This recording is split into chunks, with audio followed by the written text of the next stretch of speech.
Line லயனா dates, இது தரும் ஆரோக்கியம் இயற்கையானது. லயன் லயனா பிரீமியம் டேட்ஸ். உங்கள் தங்க நகையை விற்று உடனடி பணம் பெற மேக்ஸ் கோல்ட் கால் 04445454545. பௌர்ணமி அன்னைக்கு முழு நிலவு இருக்கும். அந்த பௌர்ணமி முழு நிலவில் உங்கள் வீட்டு மாடியில் மொட்டை மாடியில் போய் நின்றுக்குங்க. தொடர்ந்தா போல் ஒரு 10 நிமிஷம் 15 நிமிஷம் தொடர்ந்து அதையே பார்த்துக்கிட்டே இருந்தீங்கன்னாக்கா அந்த நிலவுக்குள்ளே இருந்து ஒரு உருவம் வெளியே போகிறது தெரியும். ஒரு வேலை தெரியவே இல்லைன்னா அதுதான் அடுத்த கேள்வி. அதுக்கு தான் வரேன் நான். 4 திசை பார்க்கும்போது கடைசியாக நீங்கள் பார்க்கப்பட்டது எந்த திசையில் அதிகமாக நட்சத்திரம் உங்கள் கண்ணுக்கு தென்பட்டுச்சோ அந்த திசை தான் உங்கள் வாழ்க்கையை உயர்த்தி சென்று கொள்ளக்கூடிய திசை. வீட்டில் நம்ம என்னென்ன பூச்செடிகள்லாம் வளர்க்கலாம், எதெல்லாம் வளர்க்கக்கூடாது? ரோஜா பூ யார் வீட்டிலலாம் வளருதோ, யாரெல்லாம் வளர்க்குறாங்களோ அந்த வீட்டில் அந்த பூ எப்படி மலருதோ அது மாதிரி அவங்க வாழ்க்கையும். மல்லிகைப்பூ நீங்கள் வளர்க்குற வீட்டில் வந்துட்டு பண நடமாட்டம் இருந்துக்கிட்டே இருக்கும். பணம் இல்லாமல் காரியம் நிற்கிது அப்படி கிடையாது. பணம் ஃப்ளோட்டிங் இருந்துட்டு ரொட்டேஷன் இருந்துட்டு. மல்லிகைப்பூவில் அடுக்கு மல்லி. செம்பருத்தி ஒரு வீட்டில் வளருது. ஸ்பிரிச்சுவலாகவே இருப்பாங்க, அவங்க ஃபேமிலியே இருக்கும். இது நந்தியாவட்டம் வந்து வழக்கமாக நிறைய பேர் வீட்டில் வளர்க்குறாங்க. வளர்க்கலாமா? வளர்க்கவே கூடாது. ஐபிசி பக்தி நேயர்களுக்கு இனிமையான இந்நேரத்து வணக்கங்கள். இன்று நம்மோடு ஃபார்மேட் நியூமராலஜியினுடைய தந்தை டாக்டர் மகாதன் சேகர் ராஜா ஐயா அவர்கள் இணைஞ்சிருக்காங்க. வாழ்க்கைக்கு தேவையான பல விஷயங்கள் ஐயா கிட்ட கேட்டு தெரிஞ்சுக்கலாம். ஐயா வணக்கம். வணக்கம்மா. ஐயா, நிறைய பேருக்கு நிறைய கேள்விகள் இருக்கும். என்னதான் இருந்தாலும் நம்மளுடைய வாழ்க்கையில் வெற்றி பெறணும், அல்லது நினைக்கிறதெல்லாம் நடக்கணும் அப்படின்னா அதுக்கு நம்ம ஜோதிட ரீதியில் நிறைய விஷயங்கள்லாம் சொல்கிறோம். ஆனாலும் சில பேருக்கு இதெல்லாம் நடக்குமா, உண்மையாகவே இதுக்கெல்லாம் விஞ்ஞான காரணங்கள்லாம் இருக்கா, இதோட உண்மையான ரீசன் என்ன அப்படின்னு தெரியறதுக்கெல்லாம் நிறைய பேருக்கு கேள்விகளோட ஆர்வம் இருக்கும். இந்த மாதிரி ஒரு விஷயம் உண்மையாகவே நடக்கணும் அல்லது வாழ்க்கையில் நம்ம நினச்சது எல்லாமே நடக்கணும் அப்படின்னா அதுக்கு விஞ்ஞான ரீதியான ஏதாவது காரணங்கள் இருக்கா, அதை ஏதாவது சொல்ல முடியுமா? விஞ்ஞானமும் மெஞ்ஞானமும் ரொம்ப தூரம் இல்லை. ஒரு ட்ரெயின் தண்டவாளத்தில் ட்ரெயின் போகுதுன்னா 2 தண்டவாளம் 2 இருக்கும். 2 பக்கத்தில் தான். சூரியன் இருக்குது. சூரியன் விஞ்ஞானமே மெஞ்ஞானமானு கேட்டாக்கா என்னன்னு பதில் சொல்ல முடியும்? சிம்பிள் தான். அது சூரியன் அப்படின்னு சொன்னாக்கா அது விஞ்ஞானம். சூரிய பகவான்னா மெய்ஞானம். அவ்வளோதான். இது மாதிரி தான் நிறைய விஷயங்கள். இப்போ இவங்க கேட்கலி விஞ்ஞான ரீதியாக எல்லாரும் கேட்டுக்கோங்க. விஞ்ஞான ரீதியாகவே பதில் சொல்கிறேன். பௌர்ணமி அன்னைக்கு இப்போ ஒரு காரியம் நம்ம நல்லபடியாக நடக்கணும். ஒரு பொண்ணு பார்க்குற படலம் இருக்குது, ஆண் பார்க்குற படலம் இருக்குது. பொண்ணுக்கு ஆணை தேடுறது, ஆணுக்கு பொண்ணை தேடுற படலம். இல்லை ஒரு பெரிய பிஸ்னஸ் பண்ண போகிறோம். பெரிய அந்த சக்ஸஸ் மேசிவ் சக்ஸஸாக இருக்கணும், பெரிய சக்ஸஸாக இருக்கணும். இப்படி நிறைய விஷயங்கள் எல்லாம் நமக்கு சக்ஸஸை கைகூடி வரணும்னா விஞ்ஞான ரீதியாக இப்போ நான் சொல்ல போகிற பதிலை கேட்டுக்கொள்ளுங்க. எப்படி? பௌர்ணமி அன்னைக்கு முழு நிலவு இருக்கும். அந்த பௌர்ணமி முழு நிலவில் உங்கள் வீட்டு மாடியில் மொட்டை மாடியில் போய் நின்றுக்குங்க. அந்த பௌர்ணமியை தொடர்ந்தா போல் ஒரு 10 நிமிஷம் 15 நிமிஷம் பாருங்கள்.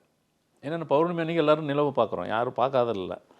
ஆனால் தொடர்ந்தா போல் ஒரு 10 நிமிஷம் 15 நிமிஷம் தொடர்ந்து அதையே பார்த்துக்கிட்டே இருந்தீங்கன்னாக்கா அந்த நிலவுக்குள்ளே இருந்து ஒரு உருவம் வெளியே போகிறது தெரியும். நம்ம கேஷுவலாக அப்படி பார்த்துட்டு போயிட்டே இருப்போம்.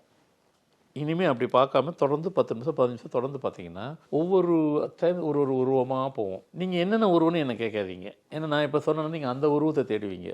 அது எந்த உருவனாலும் இருக்கலாம். அது கண்ணுக்கு தென்படும். இனிமேல் பாருங்கள், தென்படும். ஒரு 10 நிமிஷம் 15 நிமிஷம் பார்த்து முடிச்சதுக்கப்புறம் அடுத்து நீங்கள் ஒரு திசையை நோக்கி நிற்கிறீங்க. சப்போஸ் ஃபார் எக்ஸாம்பிள் இப்போ கிழக்கு நோக்கி நீங்கள் நின்று பார்க்குறீங்க. அந்த நிலவை பார்த்து முடித்த உடனே அடுத்து உடனே நட்சத்திரத்தை பாருங்கள். எத்தனை நட்சத்திரம் ஒரு கிழக்கு நோக்கி பாருங்கள், எத்தனை நட்சத்திரம் தெரியுது பாருங்கள். நீங்கள் கவுண்ட்லாம் ஒன்றும் பண்ண முடியாது. நட்சத்திரம் எப்படி கவுண்ட் பண்ணுறது? பார்க்கும் போகும்போது எத்தனை சும்மா பார்த்தாக்கா ஒரு 5 10 50 என்னமோ இருக்கும். அப்படியே இருக்கட்டும். அப்படியே மேற்கு நோக்கி திரும்பி பாருங்கள். சடனாக அங்கே எவ்வளோ இருக்குன்னு பாருங்கள். அடுத்து தெற்க பாருங்கள், அடுத்து வடக்க பாருங்கள். 4 திசை பார்க்கும்போது கடைசியாக நீங்கள் பார்க்கப்பட்டது எந்த திசையில் அதிகமாக நட்சத்திரம் உங்கள் கண்ணுக்கு தென்பட்டுச்சோ அந்த திசை தான் உங்கள் வாழ்க்கையை உயர்த்தி சென்று கொள்ளக்கூடிய திசை. பையனுக்கு பொண்ணு பார்க்குறீங்களா, அந்த திசையில் தான் உங்களுக்கு பையனுக்கு பொண்ணு கிடைக்கும். பொண்ணுக்கு பையனை பார்க்குறீங்களா, அந்த திசையில் தான் கிடைக்கும். தொழில் ரீதியாக அந்த எந்த இடத்துல நட்சத்திரம் அதிகமாக பார்க்கப்பட்டீங்களோ அந்த திசையை நோக்கி நீங்கள் நகருங்க. தொழில் அங்கே தான் உங்களுக்கு விருத்தி ஆகிறதுக்கு தொழில் அங்கேருந்து தான் உங்களுக்கு அதிகப்படியாக வரும். நீங்களும் அந்த திசையை நோக்கி கூட ஆஃபீஸ் வைக்கணும்னாலும் வைக்கலாம். விஞ்ஞான ரீதியாக கேட்டீர்கள், விஞ்ஞான ரீதியாக பதில் கொடுக்கப்பட்டுள்ளன. இது அவ்வளோ பவர்ஃபுல். இதில் நீங்கள் ஆச்சரியப்படக்கூடிய விஷயங்கள் என்ன அப்படின்னு கேட்டிங்கனாக்கா, அந்த நிலவில் உள்ள உருவம் வருன்னீங்கள, அது எங்களுக்கு கேட்குறதுக்கு ஆச்சரியமாக இருக்குது, அதிசயமாக இருக்குது. கேட்குறதுக்கு. உள்ள தெரியுமாங்கய்யா அல்லது உள்ள இருந்து வெளியில போற மாதிரி வெளியே போகிறது தெரியும். இப்போ நம்ம ஒன்றும் இல்லை, இப்போ புகை கூட இருக்குது. வானத்தை பார்க்கும்போது புகைகள் போயிட்டு இருக்கு. தொடர்ந்து பார்த்தீங்கன்னா சின்ன பிள்ளைல நம்ம பார்ப்போம், ஒரு ஒரு உருவம் போகிற மாதிரியே இருக்கும். அது இப்பவும் உண்டு, அது யார் பார்த்தாலும் இருக்கும். முகில் பார்க்கும்போது ஒரு ஒரு மாதிரி இருக்கும். நிலவுல அது உண்டு. நம்ம நிலவை பார்த்தது இல்லை. இல்ல, நிலவுனா நிலாவை பார்த்தது இல்லை. அப்ப பார்ப்போம். நம்ம சின்ன வயசுல வந்து பாட்டி வடை சுட்ட கதை சொல்லிட்டு இருப்போம். இப்ப பார்க்கும்போது ஒரு பாட்டி ஒரு வடையும் இருக்கிற மாதிரி தான் இருக்கு. அந்த மாதிரி தான் நமக்கு பார்க்கறப்போ தெரியும். ஆனா என்ன உருவம்னாலும் தெரியும் அது. ம், அது இயற்கையிலே நிலாவுக்குள்ள வந்துலாம் வருதா அப்படின்னு பார்த்தா வரும். உண்மையாக அந்த நிலாவுக்குள்ள இருந்து வர ஒரு உருவம் வருது அப்படின்னு சொல்றீங்க இல்லையா, அது என்னது? இல்லை, அதுதான் சொல்கிறேன். இப்போது புகை வந்து வருது, அப்படியே போய்கிட்டே இருக்கும். பார்த்தீங்கன்னா அதாவது என்ன சொல்கிறது, என்னென்னமோ இருக்கும்.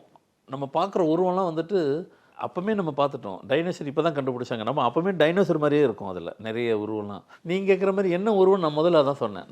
நான் ஒருவேளை அந்த உருவத்தை சொன்னாக்கா நீங்கள் அதை எதிர்பார்த்து ஐயா நீங்கள் சொன்னது வரல, வேறு வந்துச்சும்பீங்க. அது நான் சொன்னது தான் வருங்கிறதுனால இல்லை. ஆனால் இதில் நீங்கள் புரிஞ்சிக்கொள்ள வேண்டியது, உருவங்கள் வருவது இது வரைக்கும் யாரும் பார்க்கலையே, அதுதான். நாங்கள் யாரும் பார்த்தது இல்லையா? ஆமாம், நம்ம வந்து ஏன் பார்க்கலனாக்கா கேஷுவலாக வந்துட்டு நிலாவை பார்த்துட்டு போய்கிட்டே இருப்போம். தொடர்ந்து யார் பார்த்துருக்குறா? பார்க்க வேண்டிய அவசியம் இல்லை. இப்போ பார்க்க போகிறீங்க, அது நடக்கும். அந்த அதிசயத்தை நீங்கள் பார்க்க போகிறீங்க.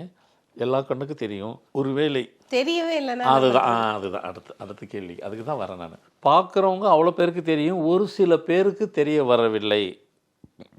அப்படி என்றால் இப்போ நீங்கள் ஒரு பொண்ணு பார்க்க போகிறீங்க, உங்கள் வீட்டு பொண்ணுக்கு ஒரு பையனை பார்க்க போகிறீங்க. அந்த பையன் தான் ஃபிக்ஸ் பண்ணிட்டீங்க. அது தெரியல, நீங்கள் அது முடிவு எடுக்காதீங்கன்னு அர்த்தம். இல்லைங்க, எந்த பையனும் நாங்கள் ஃபிக்ஸே பண்ணலை, முடிவே எடுக்கலை. நீங்கள் சொன்ன மாதிரி எந்த நட்சத்திரத்தை எந்த திசையில் அதிகமாக நட்சத்திரத்தை இருக்கோ அந்த திசையை பார்க்க சொல்கிறீங்க. ஆனால் இதை பார்த்துட்டு தான் போக சொல்கிறீங்க. எனக்கு இப்போவுமே உருவம் தெரியலன்னா இப்போ வந்து அந்த சூழ்நிலை உங்களுக்கு அமையலைன்னு அர்த்தம். ஆனால் எல்லாத்துக்குமே அது பொருந்தாது. ஒரு சில பேருக்கு தான் அப்படி நடக்க போகுது. நடக்கலைன்னா இதுதான் அர்த்தம். நடந்தவங்களுக்கெல்லாம் கண்டிப்பாக அந்த திசையை நோக்கி நீங்கள் பயணிங்க. வாழ்க்கையும் சிறப்பாக இருக்கும். உங்களுக்கு லைஃப்பில் மேலே கொண்டு போகிறதுக்கு ஒரு இண்டிகேஷன், சிம்டம்ஸு, ஒரு அறிகுறி, அது விஞ்ஞான ரீதியாகவே சொல்லப்பட்டுள்ளன.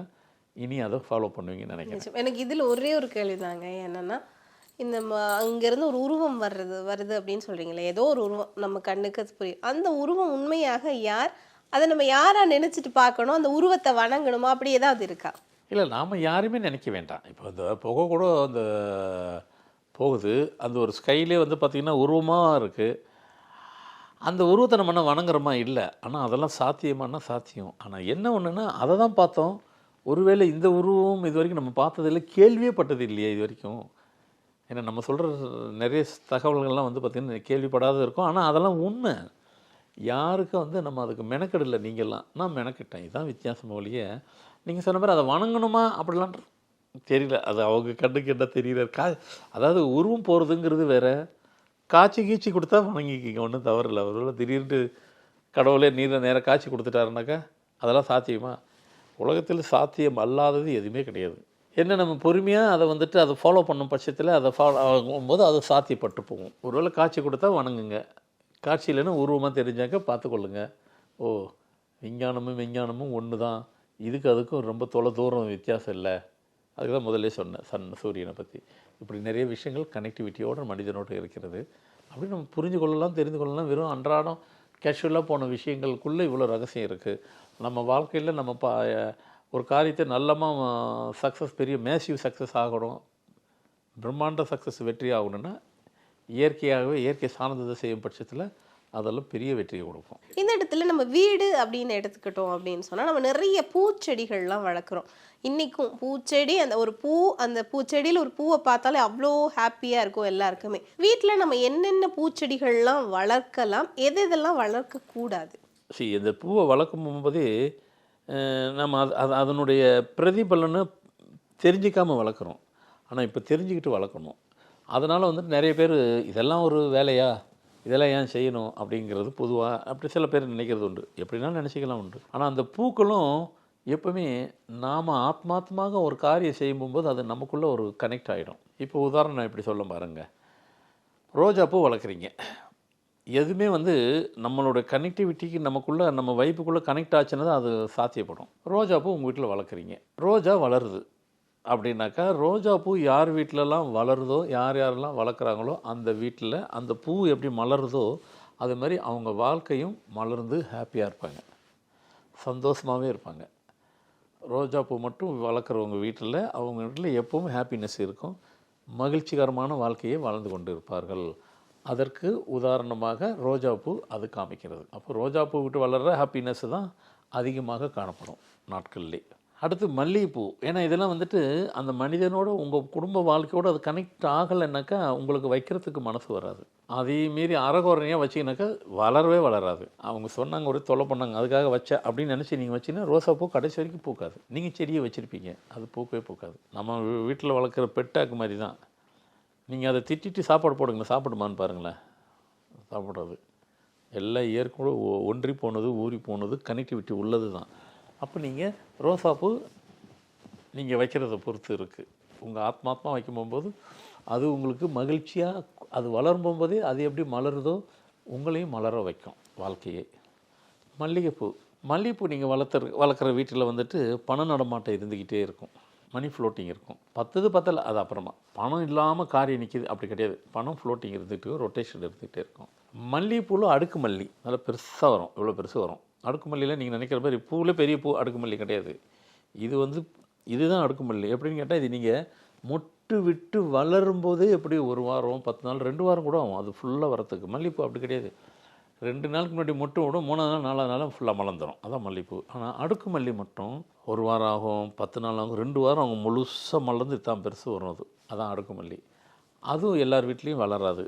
ஒருவேளை நீங்கள் அதை வளர்க்குறீங்கன்னாக்கா, எப்படி மல்லிகைப்பூ வளர்ந்துச்சுனாக்கா பணம் ஃப்ளோட்டிங் இருக்கோ, அடுக்கு மல்லி வளர்ந்துச்சுன்னா பணம் லம்சமாக வரும், சேரும். அடுத்து செம்பருத்தி. அது வழக்கமாக எல்லோரும் கேட்குறது தான். செம்பருத்தி ஒரு வீட்டில் வளருது அப்படின்னு சொன்னால் அந்த வீட்டில் ஸ்பிரிச்சுவலாகவே இருப்பாங்க, அவங்க ஃபேமிலியே இருக்கும். இல்லைங்க எனக்கு கடவுள் மேலாம் நம்பிக்கை இல்லை, நீங்கள் செம்பருத்தி வளர்த்து பாருங்கள், வளருதான்னு பார்ப்போம். வளராது. அந்த வீட்டில் தான். அப்போ செம்பருத்தி வளர வளர வளர வளர வளர உங்களுக்கு வீட்டில் ஆன்மீகம் கூடிக்கிட்டே இருக்கும். ஆன்மீகம் அதிகப்படியாக கூடின வீட்டில் தான் செம்பருத்தி வளரும். அடுத்து நந்தியாவட்டம். நந்தியாவட்டம் வந்து வழக்கமாக நிறைய பேர் வீட்டில் வளர்க்குறாங்க. வளர்க்கலாமா? வளர்க்கவே கூடாது. நந்தியாவட்டம் வீட்டுக்கு இன்னர் உள்பகுதியில் வளர்க்கக்கூடாது. நந்தியாவட்டம் வீட்டுக்கு அவுட் சைடில் வளர்க்கலாம். அது கோயிலில் தான் இருக்கணும் ஆக்சுவல். நந்தியாவட்டம் கோயிலுக்கு. ஏன்னா பொதுவாக நான் சொல்வது மனிதர்கள் வேறு, இறைவன் வேறு. மனிதர்களுக்கு பார்க்கக்கூடிய சில விஷயங்கள் எல்லாமே இறைவனோடு கனெக்ட்லாம் பண்ணிடாதீங்க. இறைவனுக்கு இது பண்ணுறதெல்லாம் மனிதரோடு கனெக்ட் பண்ணிடாதீங்க. நீங்கள் வாஸ்துன்னு எடுத்தால் கூட மனுஷருக்கு பார்க்குற வாஸ்து வழிமுறையே வேறு, இறைவனுக்கு பார்க்குற வாஸ்துனுடைய வழிமுறையே வேறு. நிறைய விஷயங்கள் கனெக்ட் ஆகும். அதுக்கு உதாரணம் நான் சொல்லணுன்னாக்கா, இப்படி சொன்னால் கூட ஈஸியாக எல்லாத்துக்கும் புரியும். இப்போ ஒரு வீடு கட்டுறீங்க அப்படின்னாக்கா, முதல்ல ஒரு இடம் வாங்குறீங்க, காலி மணியை வீடை சுற்றி காம்பவுண்டுக்கு போட்டுடுறீங்க. வீடை கட்டி பாருங்கள், கட்ட விடாது உங்களை. காம்பவுண்டை கட்டிட்டு வீடை கட்டணுன்னாக்கா உங்களுக்கு கட்டவே விடாது. ஏங்க ஒரு இடம் வாங்கினா சேஃப்டிக்கு நம்ம அந்த இடம் நம்மளுதான்னு சொல்கிறதுக்கு காம்பவுண்டு போட்டு தான் ஆகணும், அப்போ கட்ட விடாதுன்னு ரொம்ப நாள் கடந்துக்கிட்டே இருக்கும். அப்போது செக்யூரிட்டிக்கு தாங்க போடுறது, இல்லைன்னா மற்ற ஆள் யூஸ் பண்ணிடுவாங்களே. செக்யூரிட்டிக்கு போடுங்க, போடக்கூடாதுன்னு சொல்லலை, போடுங்க, தவறு இல்லை. ஆனால் நீங்கள் வீட்டுக்கு கட்டும் போகும்போது செவரில் ஒரு பகுதியை தட்டி எடுத்துடுங்க, அப்போ தான் உங்களுக்கு வீட்டுக்கு வேலை செய்ய விடும். சப்ஜெக்ட் என்னென்னா, காம்பவுண்ட் வால் வீட்டுக்கு கட்டினாக்கா வீடை கட்ட விடாது. கோயிலுக்கு காம்பவுண்ட் வாலை கட்டினா தான் கோயிலை கட்ட முடியும், கட்ட விடும். இதுவும் வாஸ்து தான்.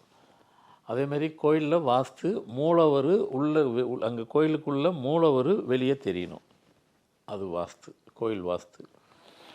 ஒரு வீட்டில் பூஜை ரூமில் உள்ள சாமி வெளியே தெரியக்கூடாது, அது வீட்டு வாஸ்து. இப்படி நிறைய சொல்லுவேன், சும்மா எக்ஸாம்பிள் தான் 1-2 சொல்லி முடிக்கிறேன்.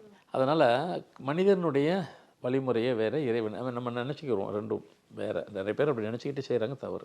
எனக்கோ அதனால் நந்தியாவட்டம் வந்துட்டு கடவுளுக்கு சாத்துறது தானே, நம்ம வீட்டுக்குள்ளே தானே வளர்க்கணும், வராது அது. ஒருவேளை நீங்கள் வீட்டுக்குள்ளே நந்தியாவட்டம் வச்சிங்கனாக்கா, வளர்த்துட்டிங்கனாக்கா வீட்டை சுற்றி ஹெவியாக வளர்ந்துடும். ஆனால் உங்களை அங்கே இருக்கக்கூடாது.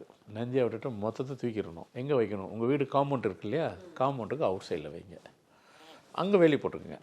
அதுலேருந்து எடுத்துகிட்டு கடவுளுக்கு படைக்கலாம், என்ன பண்ணலாம். அப்போ கடவுளுக்கு வீட்டுக்குள்ளே இருக்கிற சாமி பூஜை ரூமில் கடவுள் தான் அங்கே படத்தலாம், நல்லா படைக்கலாம். இவ்வளோ விஷயம் இருக்குது பூக்களிலே. இது மாதிரி நிறைய சொல்லிகிட்டே போகலாம். அதனால் இப்போதைக்கு நம்ம அன்றாடம் அதிகமாக யூசேஜ் உள்ளது மட்டும் சொல்லி முடிக்கிறேன். இதெல்லாம் நீங்கள் ஃபாலோ பண்ணும் பட்சத்தில் தான் நம்ம லைஃபுக்கு அதெல்லாம் கனெக்டிவிட்டியான ஒரு சமாச்சாரம். கண்டிப்பாக எல்லாம் தெரியாதவங்க இனிமேல் அதை ஃபாலோ பண்ணுவாங்கன்னு நினைக்கிறேன். நிச்சயமா சில பேர் வீட்டில் வந்து அதுவாகவே வளர்ந்துடும். இந்த அலரி செவ்வலரி எல்லாமே வளர்ந்துடும். அதெல்லாமே வந்து வளர்க்கலாமா அல்லது அதுவும் வளர்க்கக்கூடாதா? இல்லை, அதுதான் சில விஷயங்கள்லாம் வந்து பார்த்திங்கன்னா அந்த அந்த அவங்க நேரத்துக்கு அவங்க டயத்துக்கு தான் எதெல்லாம் இயற்கையாக வளருதோ அதெல்லாம் அவங்களுக்கு ஓகே ஆகுது. அவங்க டயத்துக்கு நல்ல டைம் எந்த டைம் இருக்கு இல்லையா, வரும்போது எதெல்லாம் தேவையில்லை அதெல்லாம் தானாகவே வளர்ந்துடும். இப்படி கூட சிம்பிளாக சொல்லி முடிக்கிறேன். ஒரு வீடு இருக்குது, அந்த வீட்டில் வந்துட்டு சில இடத்துலலாம் செவுத்துக்குள்ளே செடி வளரும். செவுத்துக்குள்ளே செடி வளர்றது வளர்க்கக்கூடாது. அது வந்துட்டு அது உங்களை வந்துட்டு அது உங்கள் லைஃப்பை மேலே கொண்டு போகிறதுல ஏதோ தடைப்படுத்துறதுக்கு அது ஜஸ்ட் ஃபார் சிம்டம்ஸ் இண்டிகேஷன் காட்டுது. நீங்கள் அது அட் எனி காஸ்ட்டு செவுத்தில் உங்களுக்கே அறியாமல் இமிடியேட்டாக அதை ரிமூவ் பண்ணிடுங்க, கட் பண்ணிடுங்க. அது செவுரில் தானே ஓரமாக இருக்குன்னு நினச்சிங்கனாக்கா அது அங்கே வளர்த்தக்கூடாது. அது நீங்கள் வளர்க்கலாம், அது இயற்கையாகவே வளர்ந்தால் கூட அது அந்த ஃபேமிலியில் நிறைய பிரச்சனைகளை கொண்டு வந்து கொடுக்கறதுக்கு ஜஸ்ட் ஃபார் ஒரு இண்டிகேஷன். இமிடியேட்டாக ரிமூவ் பண்ணிடுங்க, சரியாக போய் பிரச்சனை தீர்ந்துடும்.